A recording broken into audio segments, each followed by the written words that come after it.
Did you hear about the new medication that's supposed to slow down dementia? What about that new pill you saw the commercial for? Or that miracle treatment you heard is really, really great and is supposed to stop dementia in its tracks? Careblazer, can be so overwhelming and confusing. All the new treatments, medications, commercials that you hear.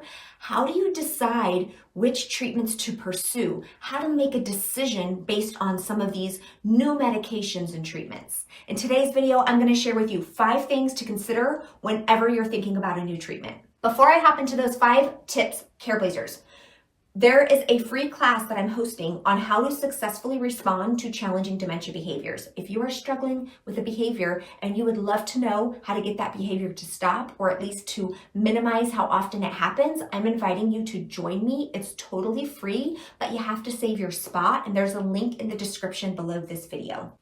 All right, so it seems like there's constantly something new hitting the market, some amazing sounding product or promise about something that's going to help with dementia. How do you decide whether something is worth pursuing and looking into, or whether this is something you should pass on? Some of these ideas and treatments have a ton of research behind them, and some of them have no research behind them. They just might have a story or two of somebody who took it and said it worked, and now that's being spread everywhere. Regardless of whether there's a lot of research on it or not, you're probably feeling bombarded with the special diets, the special medications, the topical oils for the skin, the brain games, the exercise plans. It's a lot. I'm guessing if you're watching any of my videos, you are a Careblazer who wants to do whatever you can to help the person with dementia. Now, my goal today is not to tell you you shouldn't be trying anything new or you shouldn't be exploring new treatments, but my goal is to give you some consideration to help you decide whether this is a treatment you want to pursue. Before I get into that, I want to emphasize, like I always do,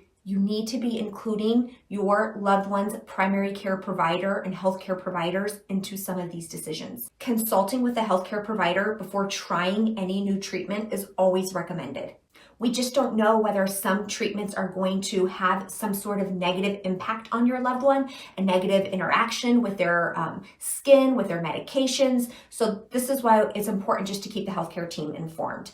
Also, as I talk about treatments, I want you to know that term treatments is basically just anything that's promising to improve symptoms. So sometimes it's a pill, sometimes it might be a brain game, sometimes it might be an essential oil. Okay, so just so you know, that's what I'm referring to. Treatments means improving symptoms. All right, let's dive in. 5 considerations to keep in mind. Number 1, consider who the treatment is for.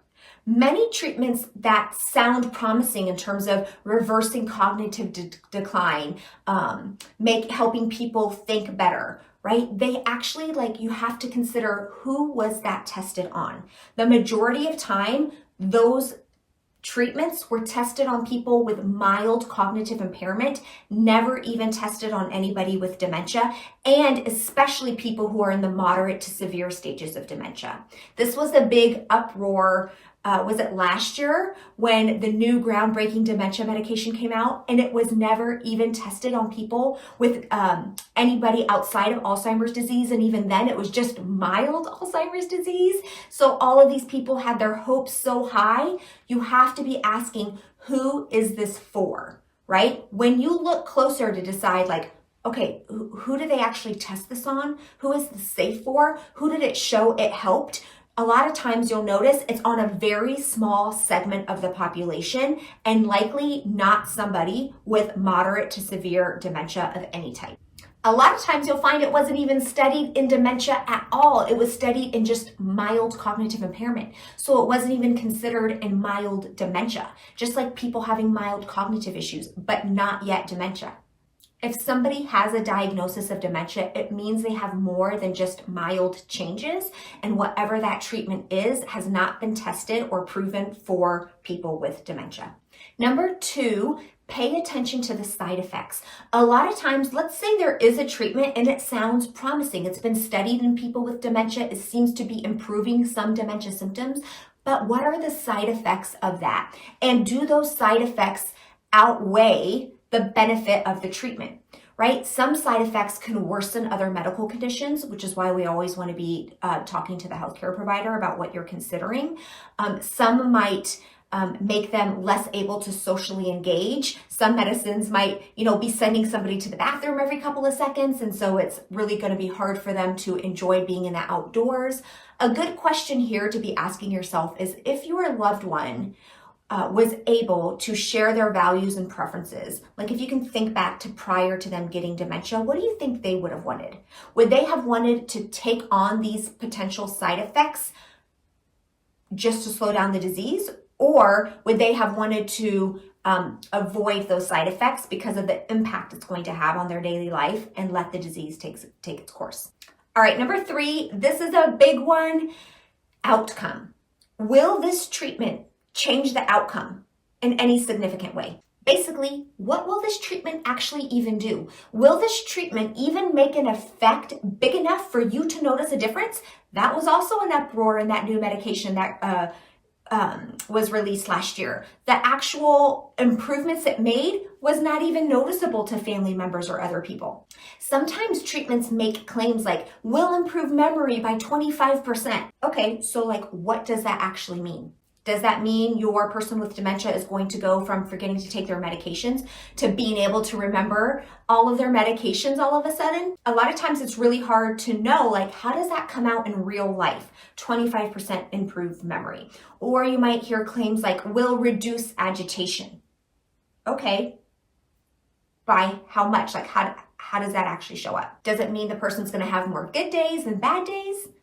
Does it mean when they yell, it's going to be not as loud? Is it something you're even going to notice? Is the treatment worth it? Number 4, cost. How much does the treatment cost? I know we would like to say we should try whatever treatments are available no matter the cost, but you and I know that's just not realistic. Take time to consider, is this treatment something you can actually afford? If the treatment is going to make it difficult for you to be able to provide care to your loved one because of the significant strain it's placing on your situation, it's probably not a great fit. And number 5, time and ability. This is really important. How much time is it going to take you to provide that treatment? When will you actually start seeing an impact? Are you actually able to do what the treatment requires? For example, if the treatment requires your person with dementia to take a medication multiple times a day, separate from a time that they take any other medications, is that actually something you can do? If the treatment is some special diet that requires some special food and preparation, is that something you have the time now to do in your day? Is it something your loved one will even eat? Take time to think this through and whether or not you think your loved one will actually even go forward with that treatment. Okay, so here were the 5 considerations. Who is it actually for? Who is that treatment for? What does it actually do? How much does it cost? Do you have the time and ability to do the treatment? And what are the side effects? Here's a bonus tip, Careblazer. If you're somebody who likes to go online or research things on your own, something super important to consider is who is reporting the research? Who completed the research? Is it the company that benefits and gets the money from the thing that they are recommending, right? Red flag. Was the treatment some sort of special diet and the person who is promoting it, recommending it is actually a person who sells that particular product? Again, just because somebody might get some financial benefit from the recommendation, it doesn't always mean it's not a useful treatment, but it should give you pause and to think things through. All right, Careblazer, I know this is not a fun video. I know people don't want to really hear this stuff. We just want to assume all of these great promises and treatment approaches are going to be wonderful, but this is really important to stop and think through, because what ends up happening, and I've seen happen over and over again, is Careblazers get so excited, they jump into doing all of these things. They've spent a lot of money, a lot of time, a lot of energy, and it didn't even do anything. They didn't even notice anything, or it came with a lot of significant side effects, or it really upset and put strain on the person with dementia who didn't want to do the thing. So it's like, not everything that sounds great actually is great. And so I want to give you that as a moment to pause and realize maybe we don't have to jump on everything so quickly. And it doesn't mean you're a bad Careblazer or that you don't care enough or that you're not trying to do everything just because you don't actually do everything. There's a lot of people out there promoting things that really have zero research behind them, and they can be quite expensive. So I hope that this helps you. I'm curious, have you considered any of these things when you're trying to decide on a treatment for your loved one? Have you had to make past decisions, and what have you considered in terms of whether or not you are going to move forward with that decision? Share it in the comments below. It can help another Careblazer out. I'll be back next week with a new video. Take care.